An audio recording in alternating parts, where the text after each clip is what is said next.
Hello, friends. This is Dave Hurwitz, executive editor at ClassicsToday.com, here with random reviews from the Overflow room.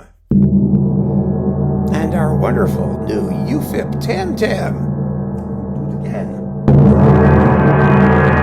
Yeah.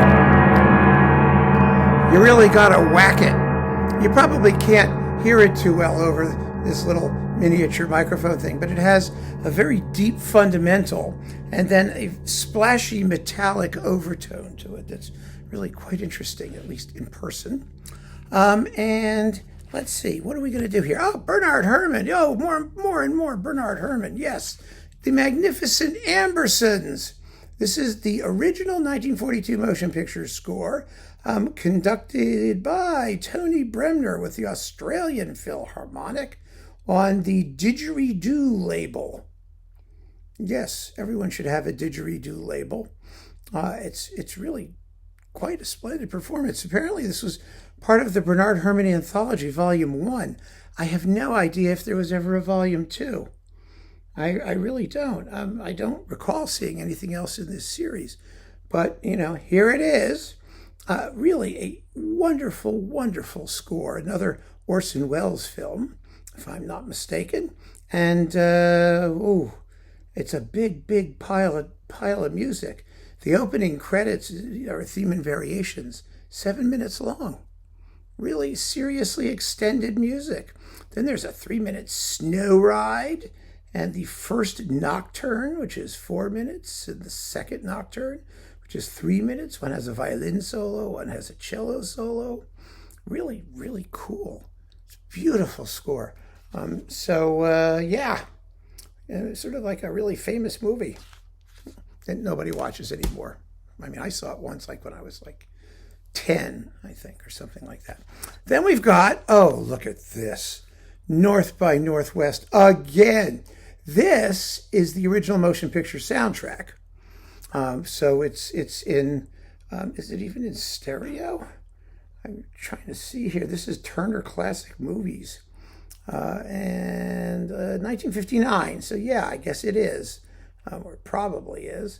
And it's like the whole thing. There's lots and lots and lots of music on here. All the different little tracklets. I just love this movie. It's so much fun. Such a wonderful combination of adventure and humor and plot twists and all that great stuff. So I get this score at every incarnation that it comes out.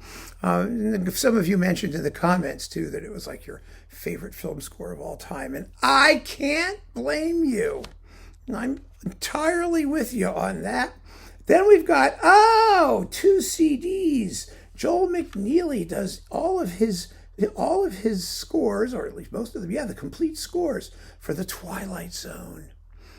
Oh, these were great. This is really wonderful. It shows Bernstein's ability to get a lot out of smaller forces. And since these episodes were only, 30 minutes long, 30 minutes with commercials, so 20 some odd minutes, they're the average here in terms of music.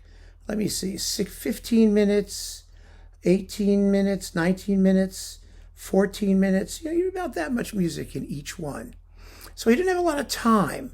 And most of these episodes take place in scenes of great desolation. The atmosphere is usually fairly grim. So a lot of the music is soft, a lot of it's slow, it's very atmospheric.